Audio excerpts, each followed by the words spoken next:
आज मैं आप लोगों को पढ़ाऊँगा क्लास 7 की ज्योग्राफी का चैप्टर नंबर 9 जिसका नाम है रेगिस्तान में जीवन। ठीक है, तो रेगिस्तान रेगिस्तान क्या होता है?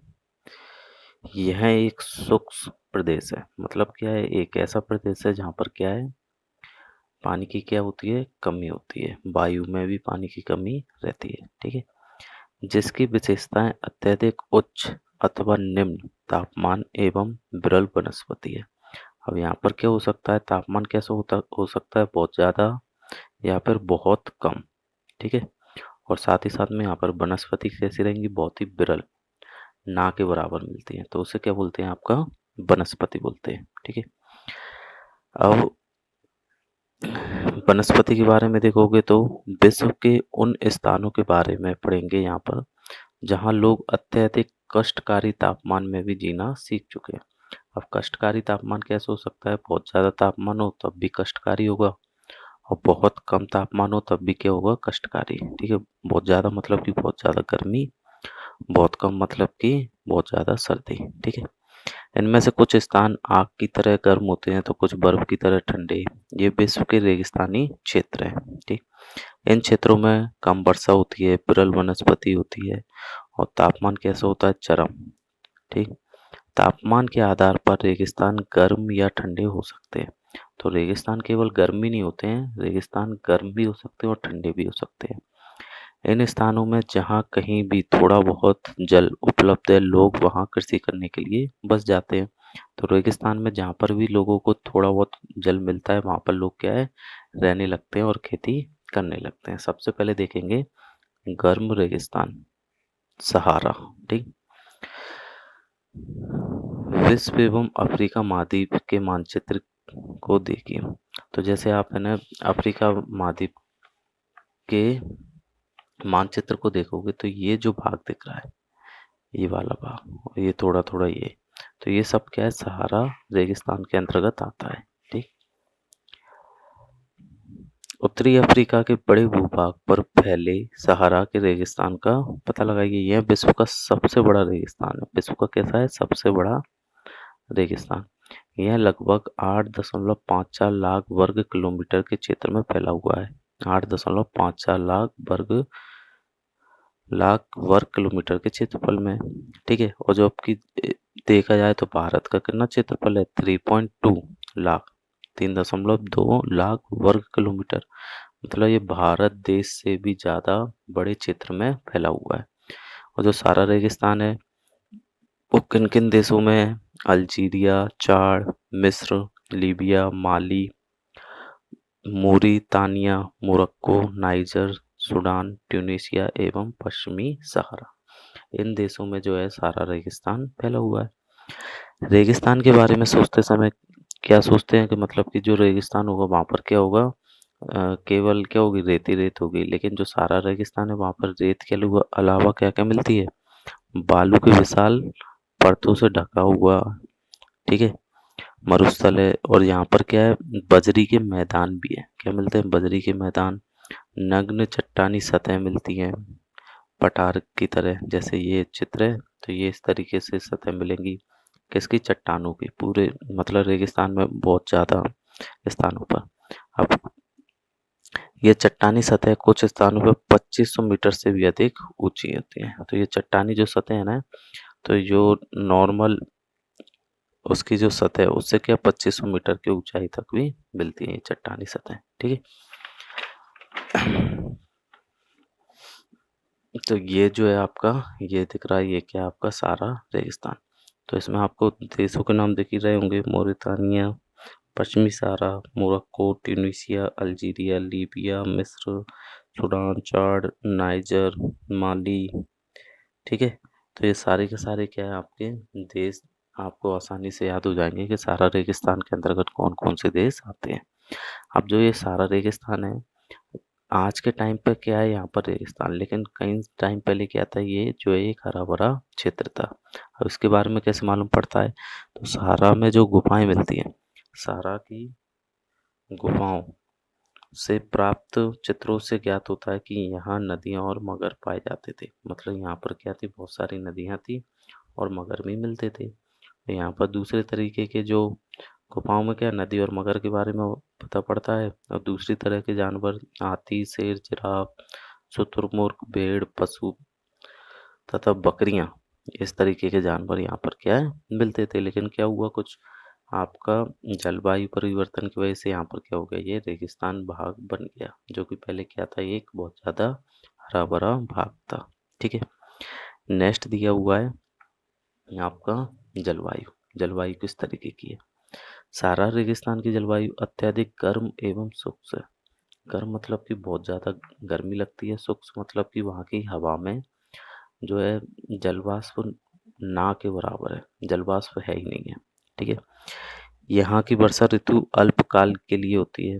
अब जब हवा में जो है वो जलवाष्प भी नहीं है, तो यहाँ की जो वर्षा ऋतु कैसी होती है, अल्पकाल, बहुत कम समय के लिए। यहाँ आकाश बादल रहित और निर्मल होता है। जब बारिश नहीं होगी तो आकाश कैसा होगा, बादल नहीं होंगे उसमें आकाश में, और निर्मल मतलब साफ दिखेगा हमेशा। यहाँ नमी संचय होने की अपेक्षा तेजी से वाष्पित हो जाती है। मतलब क्या है कि यहाँ पर जो नमी आती है, जैसे मान लीजिए पानी आता है जो भी, तो उससे ज़्यादा यहाँ पर किस चीज़ की दर है कि वो जो पानी जो ज़मीन पर है, उससे ज़्यादा बहुत तेज़ी से क्या है, पानी ऊपर चला जाता है। मतलब कि हवा में मिल के उड़ जाता है। जितना पानी आएगा उससे दुगना तो पानी हवा में उड़ के चला जाता है। ठीक है, दिन के समय तापमान 50 डिग्री सेल्सियस तक पहुंच जाता है, जिससे रेत और नगन चट्टानें अत्यधिक गर्म हो जाती है। दिन में यहाँ पर टेम्परेचर कैसा रहेगा, बहुत ज़्यादा गर्म। लेकिन रात में जो तापमान होता है वो कितना होता है, 0 डिग्री सेल्सियस तक होता है। ठीक है, रात बहुत ठंडी और दिन जो है बहुत ज़्यादा गर्म होते हैं। अब तापमान में ही देखें तो यहाँ पर क्या दिखा हुआ है, सहारा के अल्जीरिया क्षेत्र में जो त्रिपोली लीबिया के दक्षिणी भाग में स्थित है, यहाँ का सबसे अधिक तापमान 1922 में 57.7 डिग्री सेल्सियस दर्ज किया गया था। तो मतलब कि ये जो तापमान है, विश्व में किसी भी क्षेत्र का सबसे ज़्यादा तापमान यही है। ठीक है, नेक्स्ट दिया है वनस्पति एवं प्राणी जात। यहाँ पर किस प्रकार के वनस्पति रहते हैं? सारा रेगिस्तान की वनस्पतियों में कैक्टस, यहाँ पर क्या होता है, कैक्टस, पेड़ पौधों में, वनस्पति का मतलब क्या हुआ, पेड़ पौधों में, कैक्टस, खजूर के पेड़ और एकेसिया पाए जाते हैं। यहाँ कुछ स्थानों में मरुद्यान खजूर के पेड़ों से घिरे हुए हरित द्वीप पाए जाते हैं। हम मरुद्यान क्या होते हैं उसके बारे में पढ़ लेते हैं। मरुद्यान क्या होता है, जब रेत को पवन उड़ाकर ले जाती है, मतलब कि जैसे सारा रेगिस्तान है, अब यहाँ से यहाँ पर क्या रेत है, यहाँ से क्या है, इसको रेत को क्या पवन उड़ा के ले जाए, तो यहाँ से जब पवन उड़ा के ले जाएगी तो ये भाग कैसे हो जाएगा, थोड़ा सा नीचे की साइड में। ठीक है, और नीचे की साइड होने की वजह से क्या होगा कि ये जो है थोड़ा गहरा भाग बन जाएगा, गर्त की तरह, गड्ढे की तरह।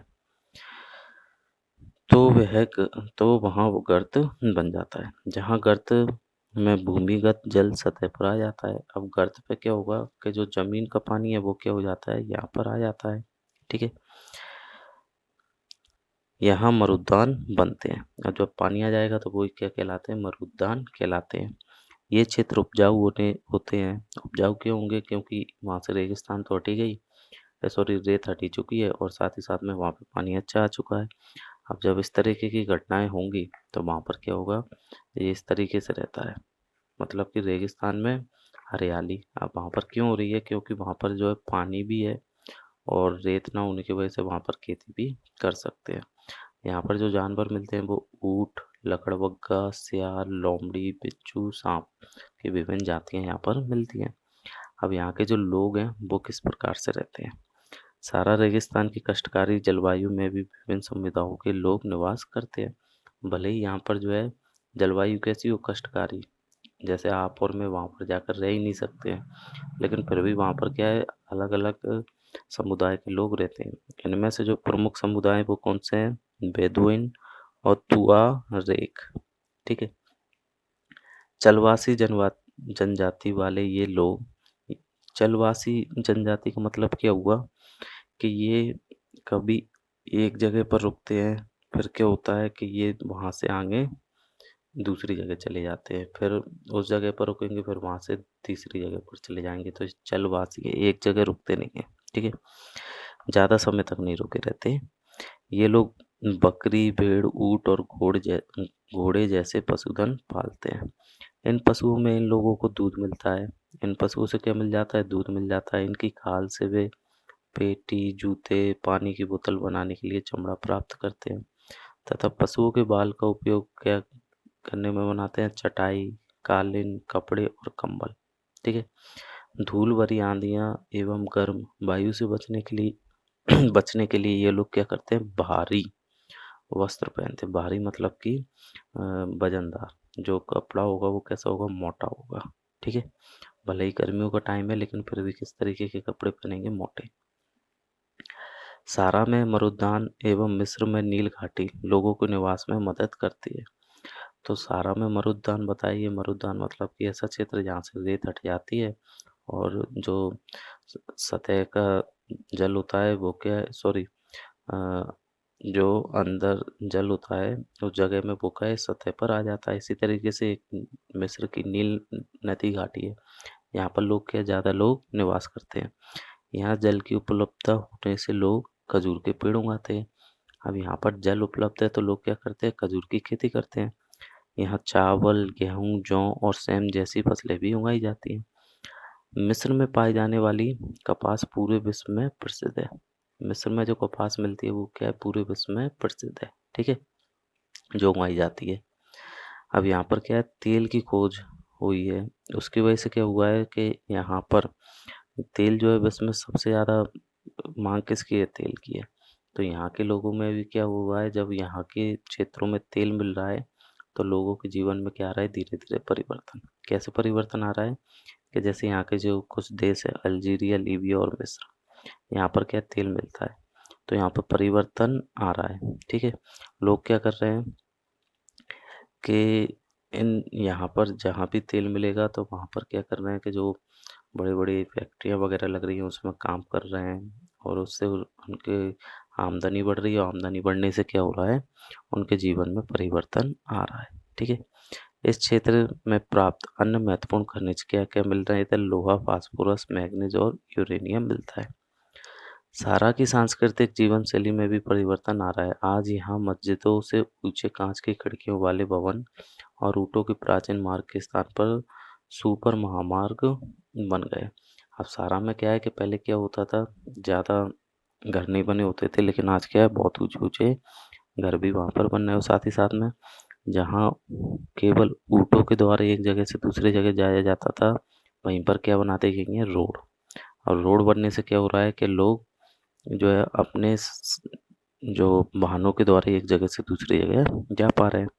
नमक का यूज़ करते थे ये, नमक के व्यापार के लिए ऊँटों का यूज़ करते थे, अब वो ट्रकों का यूज़ करते हैं। तुआरांग समुदाय के लोग क्या कर रहे हैं? विदेशी पर्यटकों के लिए मार्गदर्शक का काम कर रहे हैं। मतलब कोई विदेश से आता है तो ये समुदाय के लोग क्या करते हैं? उन लोगों को बताते हैं कि यहाँ पर ये चीज़ है। उन लोगों को क्या करते हैं? घुमाते हैं। ठीक है? ठीक। अब नेक्स्ट दिया हुआ है आपका ठंडा रेगिस्तान लद्दाख। ये कौन सा अभी पढ़ रहे थे? वो था गर्म। अब कौन सा है? ठंडा रेगिस्तान लद्दाख। जम्मू कश्मीर के पूर्व में जम्मू कश्मीर, तो क्या है इसमें? क्या है? पहले का ही छपा हुआ है। अब तो क्या है? लद्दाख खुद एक अलग से स्टेट है। वो भी किस तरीके की? यूनियन टेरिटरी, केंद्र शासित प्रदेश है भारत का लद्दाख। तो लद्दाख एक ठंडा रेगिस्तान है। इसके उत्तर में काराकोरम पर्वत श्रेणियां हैं। तो जैसे लद्दाख आप देखोगे तो ये जो क्षेत्र है ये है लद्दाख।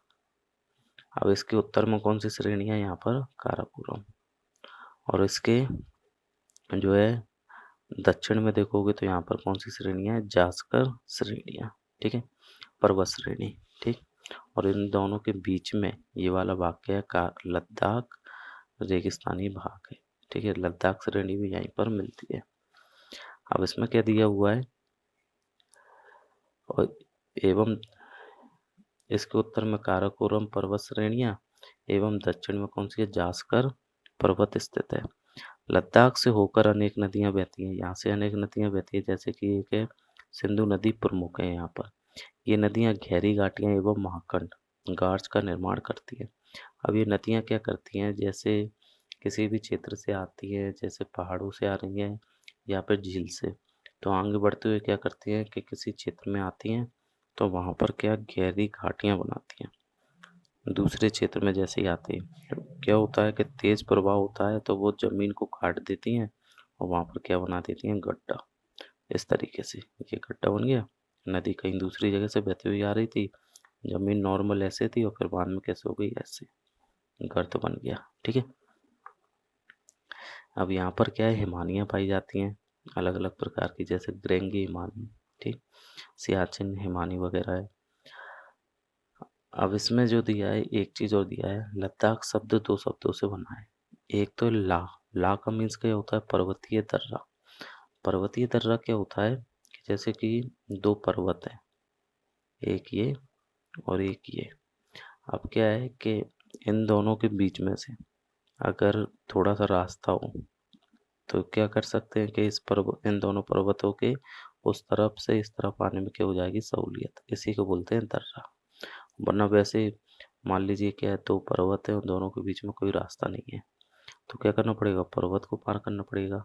तो यहाँ पर क्या कोई दर्रा नहीं है, और ये क्या है, एक दर्रा उपस्थित है, जो कि क्या, आवागमन, एक जगह से दूसरे जाने के लिए क्या है, आपको जो है सुगमता, आसानी से आप एक जगह से दूसरी जगह जा सकते हैं। तो ला का मीन्स क्या होता है, पर्वतीय दर्रा, और धाक का अर्थ होता है देश। तो ऐसा देश जो कि क्या है, पर्वतीय दर्रों के आसपास हो। ठीक है। अब एक और चीज दी है, पृथ्वी के सबसे ठंडे स्थानों में से द्रास लद्दाख में स्थित है। पृथ्वी के सबसे ठंडे स्थानों में। ठीक है। नेक्स्ट दिया है, लद्दाख की ऊंचाई कारगिल में लगभग 300 मीटर और काराकोरम में 8000 मीटर से भी अधिक मिलती है। अधिक ऊंचाई के कारण यहाँ की जलवायु अत्यधिक शीतल एवं शुष्क होती है। अब ये क्षेत्र कैसा, बहुत ज़्यादा ऊंचा है, इसलिए यहाँ की जो जलवायु वो कैसी है, शीतल, बहुत ज़्यादा ठंडी और शुष्क। शुष्क मतलब कि यहाँ की जलवायु में भी क्या है, आपको नमी नहीं मिलेगी। नमी मतलब कि जलवाष्प नहीं मिलेगी। तो ये चीज़ तो कंडीशन होती ही है, अगर कोई भी रेगिस्तान है वहाँ पर क्या है, वहाँ की जलवायु में नमी होगी ही नहीं। जैसे कि सहारा था, तो सहारा की जलवायु में भी नमी नहीं होती है। ठीक है। इस ऊंचाई पर वायु परत पतली होती है। अब इतने ऊपर चले जाओगे आप, तो एटमॉस्फेयर जैसे आपने पढ़ा है, तो जैसे जैसे आप पृथ्वी की सतह से या समुद्र तल से ऊपर की ओर बढ़ते जाते हो, तो वायु कैसी होती जाती है, विरल। तो यहाँ पर भी क्या है, विरल मतलब कि वायु क्या वहाँ पर कम मात्रा में मिलती है। तो यहाँ पर भी क्या होता है, वायु परत कैसे हो जाएगी, पतली, और सूर्य की गर्मी अत्यधिक तीव्रता महसूस होती है यहाँ पर। सूर्य की गर्मी कैसी होती है, अत्यधिक तीव्र। वैसे तो क्या है, यहाँ पर ठंडा मौसम है, लेकिन जब सूरज निकलेगा, तो आप सूरज की जो है रोशनी के सामने रहोगे, तो आपको क्या लगेगी, बहुत ज़्यादा गर्मी। ठीक है। ग्रीष्म ऋतु में दिन का तापमान 0 डिग्री सेल्सियस से कुछ ही अधिक होता है। ठीक है। गर्मियों में भी यहाँ पर जो तापमान होता है वो 0 डिग्री सेल्सियस से थोड़ा ही ज़्यादा होता है, एवं रात में तापमान -30 डिग्री सेल्सियस से नीचे चला जाता है। तो लद्दाख में रात में तापमान गर्मियों के दिनों में कितना होता है, -30 से भी नीचे। शीत ऋतु में यह बर्फीला ठंडा हो जाता है, तापमान लगभग -40 डिग्री से नीचे रहता है। ठीक है। चूंकि यह हिमालय के वृष्टि छाया क्षेत्र में स्थित है, अतः यहाँ वर्षा बहुत ही कम होती है।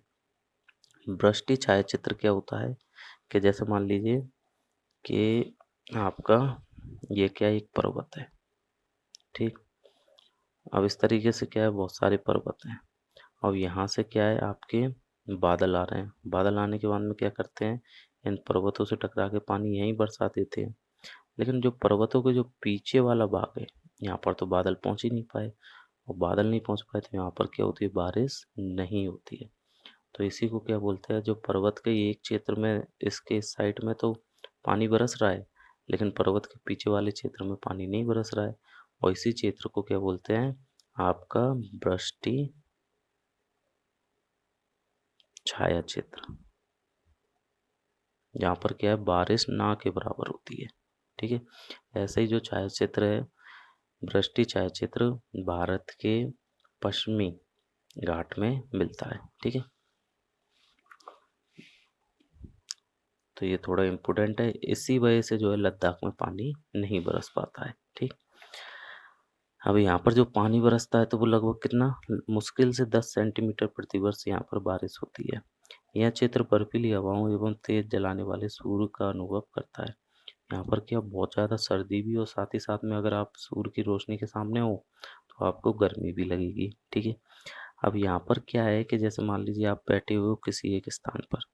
अब एक स्थान पर बैठे हो, किस तरीके से बैठे हो कि आप जो है, आपका आधा शरीर तो क्या है, छाया में है और आधा शरीर क्या है, सूर्य की रोशनी में।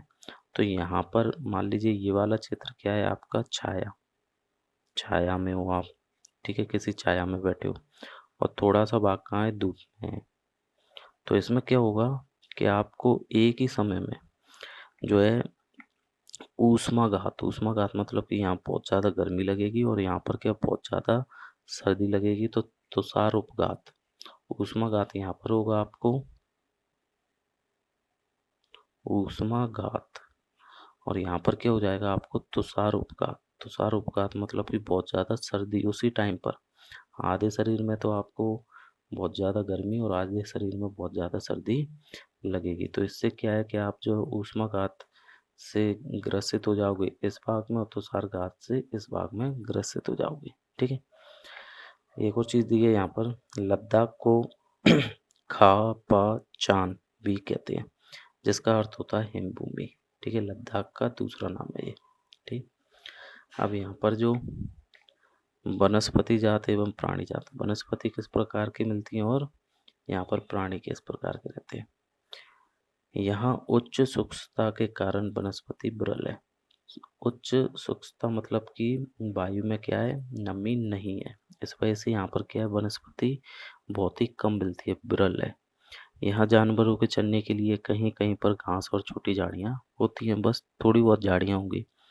घाटी में सरपत, बिली एवं पॉपुलर के उपवन देखे जा सकते हैं। ग्रीष्म ऋतु में यहाँ पर सेब, खुबानी एवं अखरोट जैसे पेड़ जो है उगते हैं।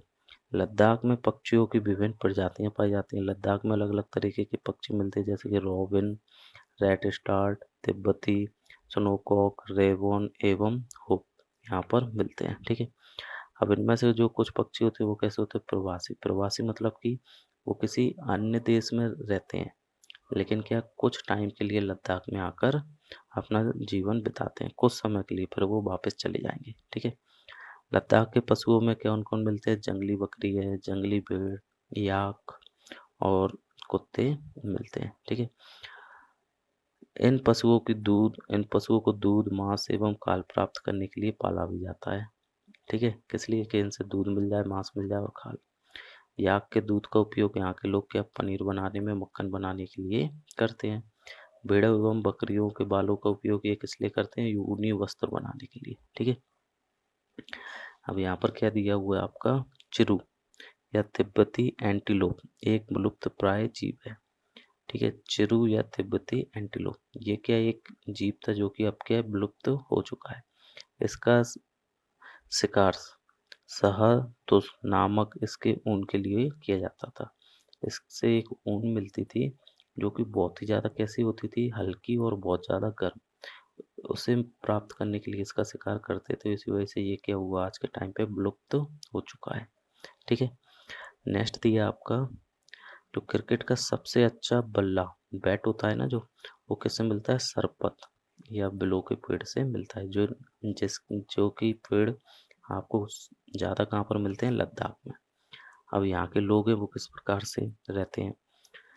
ठीक है, तो यहाँ के जो लोग हैं, यहाँ के अधिकांश लोग या तो मुसलमान है या बौद्ध है। तो अधिकतर यहाँ पर कौन है, बौद्ध है। ठीक, वास्तव में जो लद्दाख में अनेक बौद्ध मठ परंपरागत गोंपा के साथ स्थित है। ठीक है, कुछ प्रसिद्ध मठ यहाँ पर हैं। मठ जो भी हैं ये कौन से हैं, आपके बौद्ध धर्म के, हेमिस, थिक्से से और लामायुरु, ये क्या प्रसिद्ध मठ है यहाँ के। ठीक है, ग्रीष्म ऋतु के में यहाँ के निवासी क्या करते हैं, जौ, आलू, मटर और शलजम की खेती करते रहते हैं, ठीक है।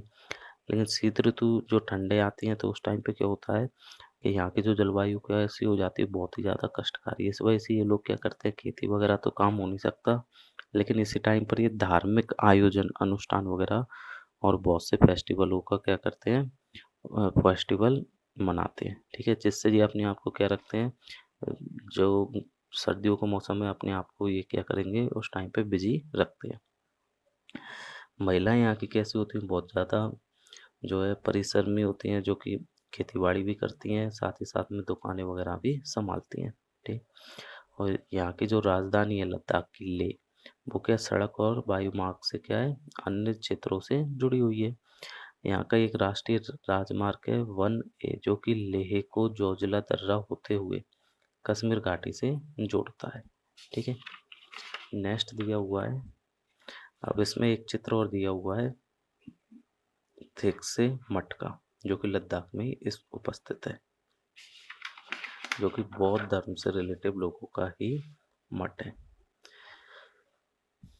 अब इसी में एक और दिया है राजमार्ग मनाली और लेह के बीच में, जो कि मनाली शहर को लेह से जोड़ता है। अब ये जो है 4 दर्रों से होकर गुजरता है ये मार्ग, रोहतांग ला, बारालाचा ला, लुनगलाचा ला एवं टंगलंग ला, ठीक है। और ये जो है केवल जुलाई से सितंबर के बीच में खुला रहता है, बाकी टाइम पे यहाँ पर बर्फ होती है, तो ये रास्ता क्या होता है, बंद रहता है, ठीक है। यहाँ का मुख्य क्रियान्वयन क्या है, पर्यटन। यहाँ पर क्या देश और विदेशों से क्या लोग आते हैं यहाँ पर पर्यटन करने के लिए, गोम्पा दर्शन करने, घास के मैदान देखने, हिमनदों की सैर करने, और जो लोग क्या है अपने फेस्टिवल जिस तरीके से मनाते हैं उन फेस्टिवलों को देखने के लिए यहाँ पर लोग दूर दूर से आते हैं। अब क्या हो रहा है, यहाँ पर आधुनिकीकरण के फलस्वरूप यहाँ के जनजीवन में थोड़ा बहुत परिवर्तन आने लगा है, लेकिन लद्दाख के लोगों ने शताब्दियों से प्रकृति के साथ समन्वय एवं संतुलन करना सीखा है। भले यहाँ पर आधुनिकीकरण हो रहा हो, लेकिन यहाँ के लोग जो है अपने पुराने तरीके के रहने की वेशभूषा और अपनी परंपरा को नहीं भूले।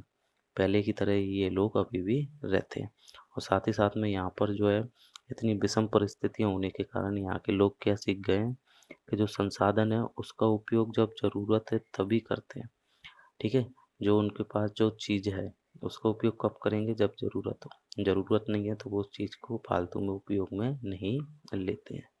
ओके।